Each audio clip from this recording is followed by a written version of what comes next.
there are three effective ways to sharpen eyes in Photoshop. We definitely want eyes to be sharp and in focus, even if other parts of the model are out of focus or the background's out of focus, because really, oftentimes the people are looking at the eyes when they look at a portrait photo. Go ahead and open up architecture.jpg and press Ctrl-J on the PC or Command-J on the Mac. The first way to sharpen eyes I'm going to show you is if we simply click and hold on to the blur tool and go to the sharpen tool. And there's a couple settings up here. There's like strength 50%, 100%. We can keep it 100% for this because we're working on a duplicated layer. We can experiment with different strengths, but for this one it should be fine at 100%. Definitely make sure protect detail is selected though. That's going to protect the detail of our original area. I'm going to choose a soft edge brush here, and I'm just going to click and drag. That really brings out a lot of detail in the eye. You can see it there. Now if we did it too much, we can adjust the opacity down like so, and so the bottom layer starts to show through a little bit like that. Of course, we can go back and let's bring the strength down a little bit if you think, well, I'd rather do that rather than messing with the opacity a whole lot. You can click and drag. And the more you click and drag on it, the sharper it's going to be. All right, so that's one way. I'm going to click and drag that top layer to the trash icon. Press Control or Command-J again, duplicate again. Here's the second technique to sharpen eyes. If you just go to Filter, Sharpen, there is Smart Sharpen, but I'm actually going to go to Unsharp Mask.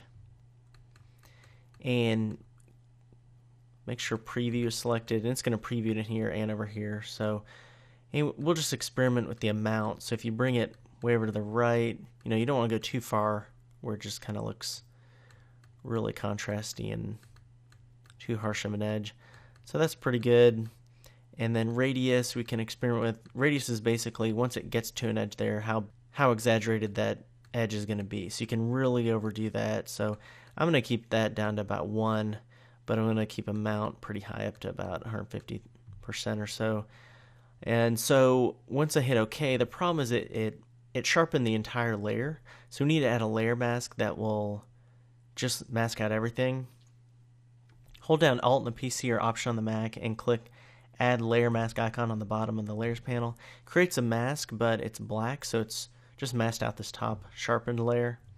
And then we want to paint some white in, so make sure your foreground color is white, and you're going to paint in some white like that. Make sure you have a soft edge brush, and there we go.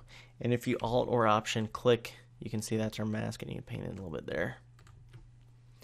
So the eyes are really sharp, even if other areas, and you could actually sharpen more areas on the face, but for this we're really just worried about the eyes being sharp. So that's a second method. It's just selective sharpening with an unsharp mask and a layer mask. Third way is, let's go ahead and press Control or Command-J again, duplicate this layer. Let's go to Filter, and then Other, and then go to High Pass.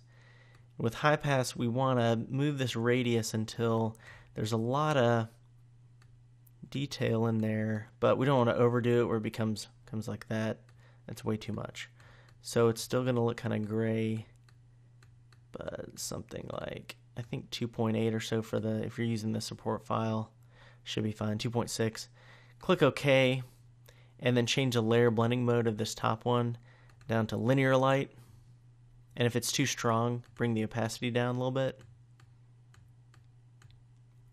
The problem is all of this is sharpened again. So add a layer mask, hold down Alt or Option if you want it to be completely black, which we do. Then we just want to paint some white so it'll pop through on certain areas with a nice soft edge brush. And the other areas, say you wanted to make the hair sharpened as well, that's fine. Maybe the lips. And you can Alt click, and that's our mask right there. But so it's selective sharpening, but with the high pass. So that's 3 ways to sharpen eyes in Photoshop.